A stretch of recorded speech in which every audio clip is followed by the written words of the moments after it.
Hey everybody, this is Flavio Romeo, and on this episode of the Towncast, this is part 2 of our 2-part series featuring John Gray, local resident who shares his story about when he climbed Mt Everest, along with several other mountains.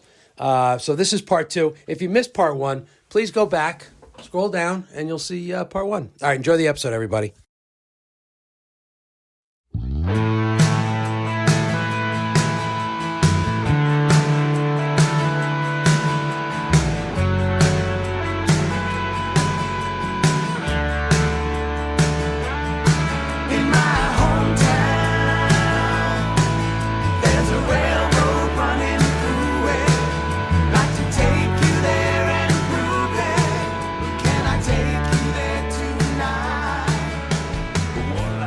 But we're like,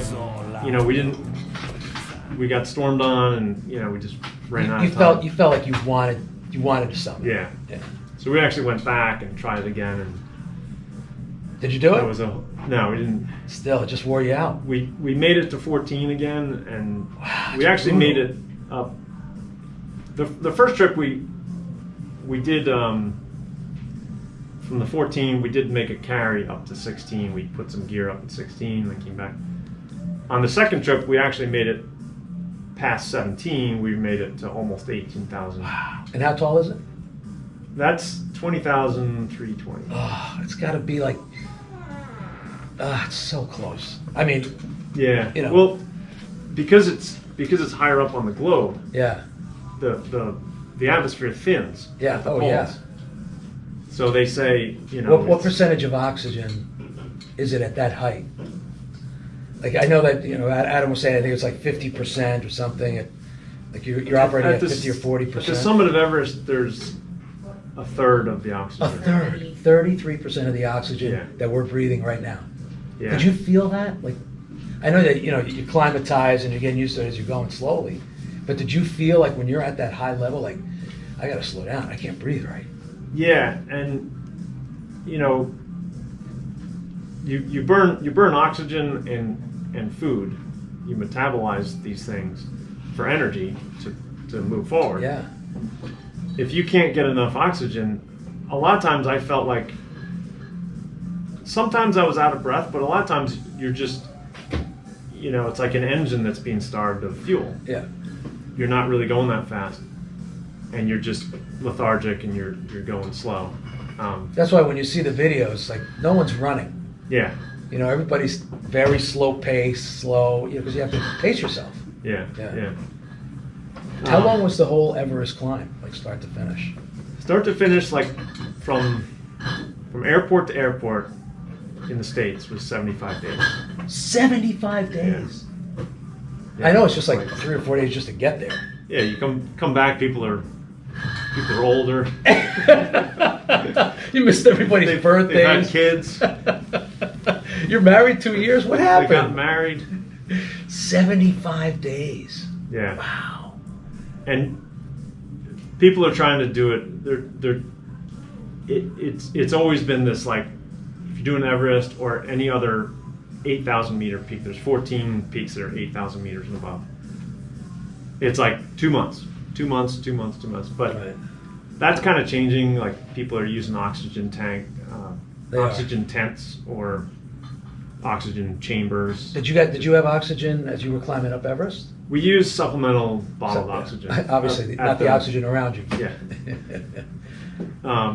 When you got to a certain height, you need it. I mean. Yeah. The basically it's only on your summit. What I call your summit cycle. Yeah, so let's talk about the summit, because I know it's not like, today we're going to summit it. It's going to be like an hour and a half and we're there. Yeah. So what was that final climb to the top? Talk about that a little bit. Well, so we've done our I can go into this more, but we've done our initial climbs up and back, and you're going a little higher each time. So on this final trip up the mountain, you skip camp 1, you go to camp 2. We stayed over a night there, and the way this year went was there was a lot of storms, a lot of high winds throughout the season. The season is basically April and May. That's it. Roughly. Yeah, that's the spring season. Some people climb in the fall too, but so there was a question of a lot of people. A lot of times the Sherpas have already been to the summit like before some of the other climbers are going up, but no Sherpas hadn't been up there. No big teams have been up there yet. We were kind of a smaller team. So, are the ropes put in yet? And, how's the weather looking? We've gotten reports that the weather is going to be pretty good on these few days. So then you have to leave a few days before that. Right. So you hit it right. Yeah. So I have a picture in my slideshow of us sitting at Camp 2 having a little meeting, and there was a team of 6 of us, and different people had different illnesses throughout the trip, and Dan spoke up and said, I think tomorrow I'm gonna get up. We're at Camp 2. I'm gonna get up, pack up my stuff, and I'm gonna head down. That's it. And it's also very late. It's late May. It's towards the end of May now, and we were ready to summit in early to mid-May. Wow. So, because you can do these trips up, even if the weather up high is bad, you can still climb lower on the mountain and be acclimatizing. So then his partner said, "Yeah, I'm gonna head down," and then the other 2 said, "Yeah, I'm gonna head down too." Oh, so then it's just me and Rob, and I'm thinking, they're looking at each other like, "What do we do?" yeah, I'm like, there's I had no question. I mean, you were determined. You wanted to get to the yeah. top. Rob was on his 2nd attempt at Everest. Okay. One of the guys was on his 4th attempt. Wow. Another guy was on his 3rd. And this is your first. Yeah, this is my first time, and we had already been up to Camp 3 for one night previously, and I had no, I'm not always very sure of myself, but I thought for sure we're gonna go Camp 3, stay over. We're gonna go to Camp 4. Camp 4 is in what they call the South Col, and I've heard about it. I've seen pictures of it. If I can just go up to the South Col and camp a night, You're good. and if the weather doesn't look good, if not a lot, it's a lot of people looking around, seeing what other people are doing. Yeah. The bigger teams, the more experienced, like the guides who have been there 10, 20 times, people aren't going up, then at least I can come back and tell my buddies back home, hey, I saw the South Col. Yeah. It's I got every bit I the got hired nightmare than that they you did. think. Yeah. So, and then it's just, take it piece by piece, Yeah. and don't, Well, you definitely can't rush anything like that. yeah. Yeah. And, we didn't want to, beg anyone to change their mind, because, what if something happens to them? Yeah. If they go, a couple of the guys hadn't made it to Camp 3. One of them hadn't, people were sick, and they miss a whole trip up the mountain, and then, so we ended up spending a couple nights at Camp 2, just kind of waiting on the weather and waiting on what other teams are doing. The ropes are going in this day, and so then we go up to Camp 3, and that's when, because you're on your summit cycle, and you can't really acclimatize truly above anything above 20,000 feet. You're not really acclimatizing. Yeah, I can imagine. You're not supposed to be up that high. Yeah. No human is supposed to be up that high. Yeah. It's a matter of degrees. Like if you're as acclimatized as you can get. Yeah. And it's just from 20,000 to 29,000. You just try to survive, you know. On previous trips, we wouldn't use oxygen because you're trying to acclimatize. Sure. But now you're like, okay, we're as acclimatized as we're going to be. Now we need the extra help. So you go to Camp 3, and then you're not using oxygen yet. But when you go to sleep at 3, you put on the oxygen. You sleep, you get a good night's sleep, and then you use oxygen from 3 to 4. Now, you carrying the tanks? Is that how? Yeah, you carry the tank. Like scuba diving kind of tanks? Yeah, it's just, you just throw it in the pack, and the hose is coming out. Yeah. Comes out of the top of your pack, comes in your arm, with a mask. So then you use it from 3 to 4, and then we get to Camp 4, and the deal there, like when I was talking before about the alpine start, like on a Shasta or Rainier, you got to get up at 1 a.m., maybe 2. But here, you're so high up and it takes you so long because you're going slow. You're leaving the day before. You have to climb all night. You have to pull an all-nighter just to get up there in any kind of reasonable hour. So how awake were you? Like how long were you awake from the start of that? For that was this the final climb? The final. This is the summit push. Yeah. You know, the summit cycle. Yeah. So how many hours were you awake for that push? Well, later on when we came back down, I finally went back to sleep at Camp 4. I figured out that I was probably awake for like 40 hours. 40 hours. Or 44 hours. How are you not exhausted? Is it adrenaline? Was it the oxygen? I'll show you one of the pictures I have when I got back to Camp 4. 40 hours. You know, like you're asking before, like, what were some things that surprised me or whatever.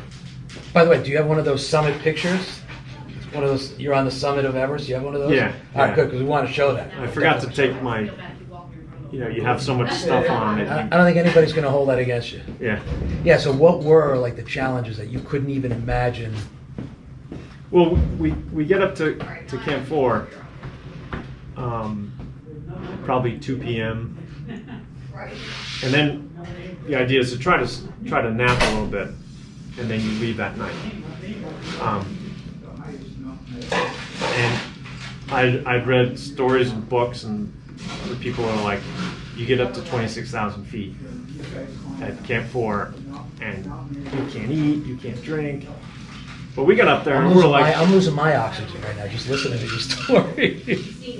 But we got up there, and we're like, we're chugging water, and some of the other climbers that didn't elect to go try for the summit, we had a lot of their food because their food was brought up by the Sherpas earlier, and so we're just like pigging out, granola bars,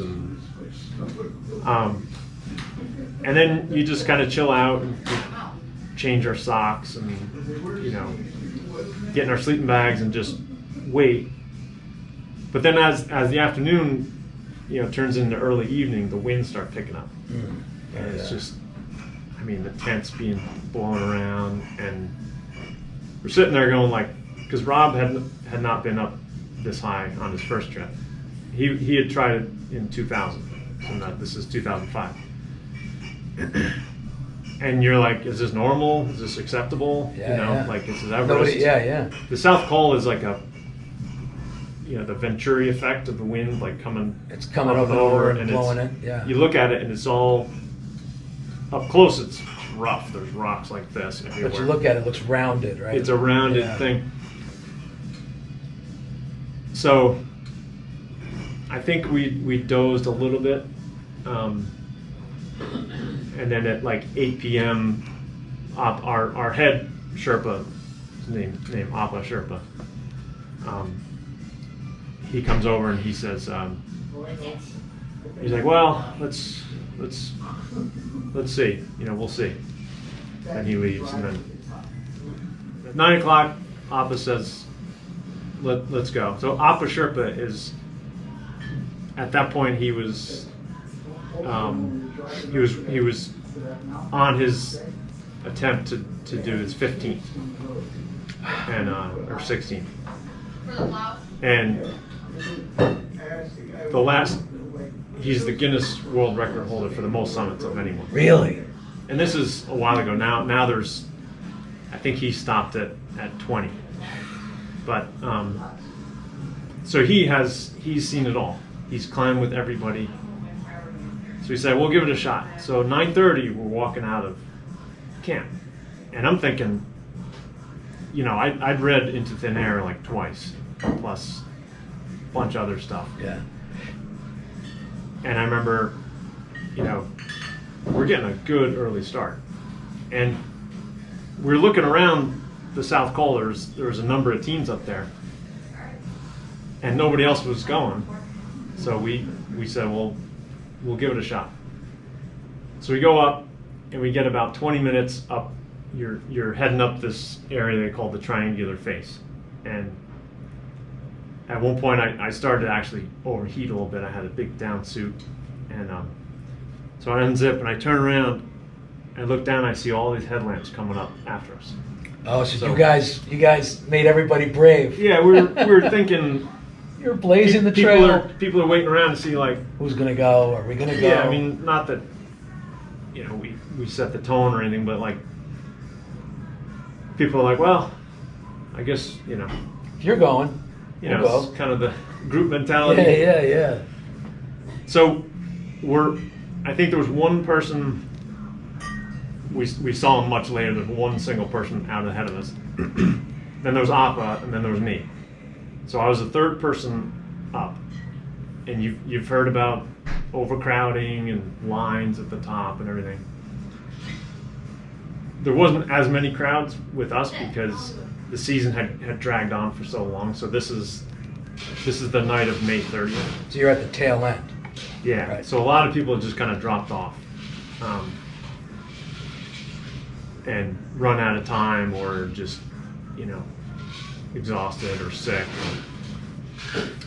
So we're out ahead. We're not going to get stuck behind people. We have time on our side. So, but it's, I mean, you have your oxygen mask on. I got these clear goggles at the bargain bin at REI, like the $10 bin. I'm like, I'm gonna grab, you know, these cheap goggles. So I had clear goggles, and all you can see is your headlamp, and the snow's blowing sideways. I don't think it was really snowing, but it's just so windy, and the Sherpa was leading it. I mean, he knows the way, so. Yeah. Because I would, you know, even with the snow blowing, how do you see the trail? And yeah, well, there are fixed ropes. Oh, okay. There's fixed ropes pretty much all the way. A little bit beyond the Hillary step, and then they just kind of run out. But before, you know, a couple of weeks prior to this, we put names in a hat, and we picked all these Sherpa names, and we said each climber gets paired with a Sherpa, and you stick to each other like glue. Yeah. So there's none of this like people getting scattered and separated and I'll wait here, sure, and you go on ahead and then come back, and then pretty soon you lose track of, is somebody above me or somebody below me, you know. So we, like myself and Rob, we climb at different, you know, if we're climbing at different paces, then I'm with my Sherpa, he's with his Sherpa. I think there was a couple of Sherpas with him. Then Appa's the Sirdar, the lead Sherpa, the head of the whole trip. He was out in front, and so we're just trudging along, and then we get to this area they call the balcony, which you're on the face for a while, and then you kind of get onto the ridge. It's the Southeast Ridge route, but you're not on the ridge right away. Yeah, so we're on the balcony, and Appa turns around and he goes like this, to, you know, everybody sit down. So we at that point you change tanks. You switch to a new tank. And we got that done, and then we're just sitting there, and I'm like, pretty warm, but the more you sit there, you start cooling down. And I had the impression that maybe Appa wasn't sure if he's leading us to our doom or not. And, so I stood up and went over to Appa and I said, Appa, how you doing? How you feeling? He's like, I'm good. So I said, I'm plenty warm. I'm feeling good. So I didn't want him to, if he was worried, he can make it, and my Sherpa Dawa, right? Like they can make it, but the unknown is how is the members, the climb going to be. So I was just filling him in like I'm good to go. So he's like, okay. So we all stood up and we just kept going. So then you come to the South Summit, and there you normally will switch to a fresh tank there because you need a tank to get across the ridge, up the Hillary Step to the summit, and all the way back down. And then you can switch back to your old tank, and that'll be enough to get down. So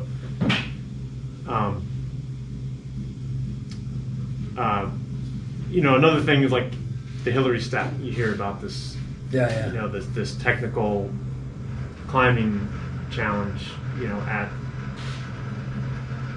28,800 feet or something.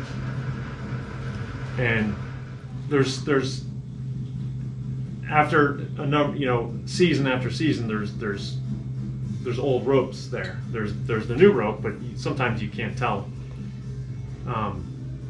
So I'm clipped into the rope, and I grabbed all the old ropes and just pulled myself up a couple of big steps, and then you're up on this like little flat area. Is it daytime? Like, can you see now? Yeah, it is. Okay. Then I work my way around. You don't go all the way up and over this rock formation. There's a little break in it, and you can kind of tiptoe around the side of it, and then you climb up the back of it. And it was like, it wasn't that big of a deal. And once you got there, it changes from year to year based on how much snow they had, if it's packed in, or if there's not as much snow on it, it might be different. So when you finally got to the top, how was it when, like, you just looking over the world, like the Earth? How was that feeling? Well, as soon as you get around the Hillary Step, I was, the whole trip I'm thinking, like, just from the moment I got invited to go, it was like, maybe I have a 50-50 shot. And I never, I wasn't like, I'm setting a goal and I'm going to summit. It was like, I'm going to go as far as I can go. I'm going to do the process. Yeah. And if we make it, we make it. Yeah. If we do everything right, it'll fall into place maybe. And it did. So once we got around the Hillary Step, and you look out and there's just kind of a snow ramp. It's like slanted. And there's nothing technical. And that moment I knew you got it. We're going to make it. What a feeling. And the whole mountain is behind you. All the training, all the stuff is literally, figuratively behind you. What was the biggest challenge? Like, what did you feel like? Something that happened that you may not have expected, or of any of your mountains. So you've climbed the three, right? Yeah. You've climbed Kilimanjaro, Denali, and Everest. Yeah. Of the three, which one was the most challenging to you? I know there's different reasons, different aspects of it, but where do you feel like, I don't even want to do that one again? Well, or maybe there isn't one. I would do them like over again. You do them all again. What about the other four? I mean, Denali I've done 4 times, so I. Oh wow, you're a veteran. I have a sickness with that one. What about the other 4 continents? No desire to tackle. No. 7? If I got a chance to go try those because I never really set out to do the 7 summits, but now I've done 3. You're almost halfway there. Two of the You did the toughest ones. Yeah. I heard the one in Australia is like, what, 4,000 feet? Yeah, like you can just do that on vacation. You should hook up with Adam. Adam's do that gonna, one in flip-flops. Adam's going to do that in September. Yeah.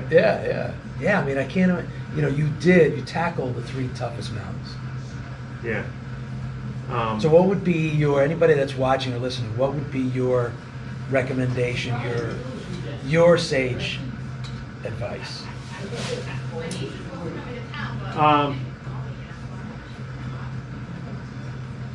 I'd say, you know, get into climbing and mountaineering and, you know, do some lower peaks, start off very small. Mount Hood in Oregon is like 10,000 feet.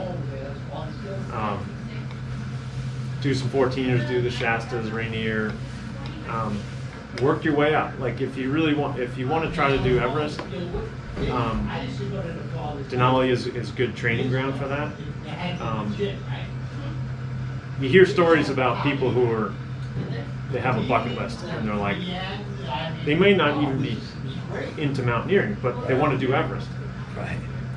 And so yeah, they'll do some training trips here and there, and then they'll go and try Everest.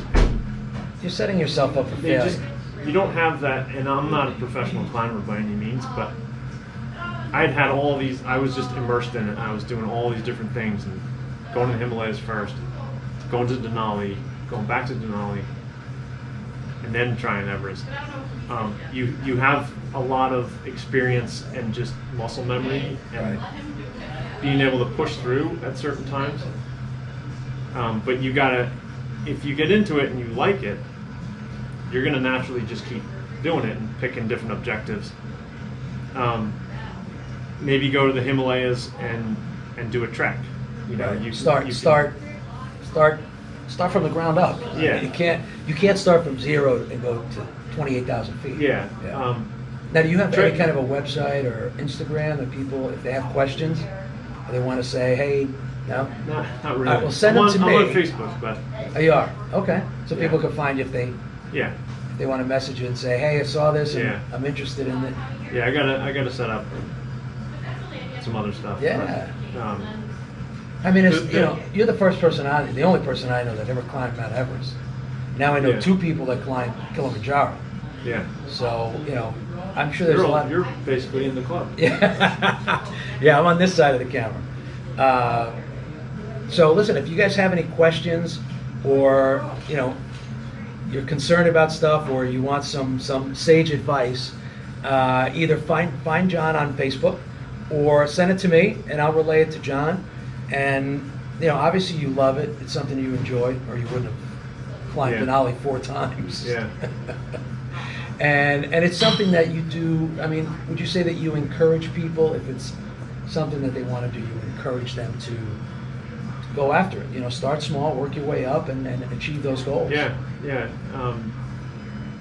People have trekked to Everest Base Camp and then they've gone on to try Everest. When you're in base camp, you can't see the summit, but you can go up Kalapatar and you get a spectacular view of Everest. Really? Just the view has got to be amazing. Yeah. Kalapatar is, you don't need any special gear, and that's like 18,000 feet. That's higher than anywhere. And you don't need gear? Like special gear? A pack and warm clothes, but you can do it in high top, really? hiking, light hiker boots. Wow. That's a lot of people don't realize. You're in base camp, you can't. It looks like you're looking at Everest, but Everest is behind. Behind it, and taller. But before you get to base camp, you go up Kalapatar. A lot of the classic shots of Everest are taken from Kalapatar. And that's 18,000 feet. You can do that trip. You can climb these lower peaks, 20,000 footers, and then people are doing the 7 summits. A lot of times they save Everest till the end. Yeah. But you knocked that off. You knocked that off right away. Yeah. I mean, I think I think on the north side of Everest now, they require that you've done at least like a 6,000 meter peak and a 7,000 meter peak, and even sometimes like one of the, Everest is the tallest, obviously, but there's other peaks that are above 8,000 meters, but they're just barely above it. Right. Like Chohoyu. So you do one of those, that's more time and money, but if you're committed, you'll do it. You'll figure it out. Yeah. Well, listen, I really appreciate your time. Sure. Yeah. Thank you for sharing everything. And listen, you only have 4 left, and you got the 4 probably not the easiest. Yeah. But you've tackled the 3 toughest. Yeah. The rest are. Except for Antarctica. I mean, just the idea of climbing anything in Antarctica to me sounds. But if you did Denali, I would imagine it's similar climate, right? Yeah. It's. I'd be pretty interested in trying Vinson, Antarctica. Yeah. Just because it's such a wild, foreign landscape. Yeah, and no one lives there. Yeah. Well, keep us posted. If you do, you let us know. We'll get you back on. We'll do it before and after. Yeah. Yeah? John, thank you so much. I appreciate No it. problem. Yeah. And again, listen, if you're interested, you can always send us an email at comments@thetowncast.com. Look up John Gray on Facebook and ask him questions if you're serious about it. And there's a lot of great advice here. And I encourage you, if it's something you're into, just do it the right way. Train. Read a lot of books. Now you have Google. You can Google stuff. There's YouTube videos. YouTube University. Yeah, YouTube University. Right, exactly. And do your research before you attempt something like this. It's definitely not for the faint of heart. I like to watch the videos of it. I would not want to climb it myself. I give you a lot of credit. Thanks again. I appreciate it. No problem. Thanks for having me on. All right. Be well, everybody.